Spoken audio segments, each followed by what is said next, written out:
नमस्कार। चलिए आज हम अंग्रेजी भाषा के सबसे महान उपन्यासों में से एक जॉर्ज एलियट के मिडिल मार्च की दुनिया में उतरते हैं। आज की हमारी ये पड़ताल इसी सवाल के इर्द गिर्द घूमेगी। हम देखेंगे कि कैसे एकदम साधारण लोगों की कहानी जो अपनी ही कमियों और मुश्किलों से जूझ रहे हैं, समाज और हमारी जिंदगी की कुछ बहुत ही गहरी सच्चाइयों को सामने ले आती है। देखिए, मिडिल मार्च को सही से समझने के लिए हमें पहले इसकी लेखिका मैरी एन इवांस को समझना होगा और उनके इस क्रांतिकारी विचार को भी कि आखिर एक नॉवेल का, एक उपन्यास का असल मकसद होना क्या चाहिए। वो अपने जमाने की सबसे तेज बुद्धिजीवियों में से एक थीं और वो चाहती थीं कि उनके काम को गंभीरता से लिया जाए, उसे सिर्फ महिलाओं का लेखन कहकर खारिज न कर दिया जाए, जैसा कि उस वक्त अक्सर होता था। तो देखिए, एलियट के लिए ना पढ़ना सिर्फ टाइम पास नहीं था, ये एक नैतिक काम था, एक मॉरल एक्ट।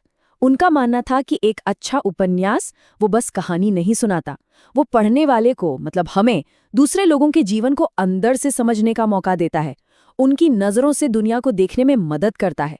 और इसी को वो नैतिक कल्पना कहती थी। ये एक तरह की ट्रेनिंग है, हमदर्दी की ट्रेनिंग, मुश्किल हालात में सही और गलत का फैसला करने की ट्रेनिंग। तो अब कहानी के दिल में उतरते हैं, मिलते हैं दो मुख्य किरदारों से जिनके नेक इरादे और ऊंचे सपने उनकी दुनिया की कठोर सच्चाइयों से टकराकर कैसे बिखर जाते हैं। डोरोथिया और लिडगेट, ये दोनों ही किरदार बड़े कमाल के हैं। दोनों ब्रिलियंट हैं, आदर्शों से भरे हुए, लेकिन दोनों ही एक दुखद गलती कर बैठते हैं। वो उस दुनिया की ताकत को बहुत कम आंकते हैं जिसे वे बदलना चाहते हैं। उसका जो आदर्शवाद है वही उसे एक बड़ी भूल करने पर मजबूर कर देता है। वो बौद्धिक दिखावे को ही सच्चा ज्ञान समझ बैठती है और नतीजा, उसकी सारी नैतिक ऊर्जा एक ऐसे रिश्ते में फंस कर रह जाती है जिसमें ना प्यार है ना ही कोई समझ। वो ये मानकर चलता है कि प्यार उसके बड़े मकसदों के आड़े नहीं आएगा, लेकिन उसकी पत्नी की सोच और मूल्य उससे बिल्कुल ही अलग हैं। और यही टकराव उसके प्रोफेशनल और पर्सनल दोनों जीवनों के पतन की वजह बन जाता है। तो सवाल ये है कि इस शहर में आखिर ऐसा है क्या जो इतने नेक इरादों को भी नाकाम कर देता है। चलिए अब किरदारों से थोड़ा जूम आउट करते हैं और उस ताकतवर सामाजिक ताने बाने को देखते हैं जिसमें वे जी रहे हैं। तो ये जो मिडिल मार्च शहर है ना, ये सिर्फ घरों और गलियों का झुंड नहीं है।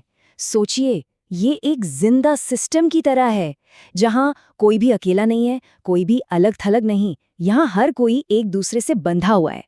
किन चीजों से? भाई, समाज क्या कहेगा, गॉसिप, पैसों का दबाव, शादी, ये सारी शक्तियां मिलकर एक जाल बनाती हैं और हर किसी का हर फैसला इसी जाल से होकर गुजरता है। और यही बात एलियट के सबसे बड़े विचार को शानदार ढंग से सामने लाती है कि किसी के चरित्र की, किसी के कैरेक्टर की असली परीक्षा अकेले में नहीं होती। असली परीक्षा तो समाज के लगातार बढ़ते दबावों के बीच ही होती है। एलियट समाज की सबसे बुनियादी संस्था यानी शादी को सिर्फ रोमांस की कहानी की तरह नहीं देखती।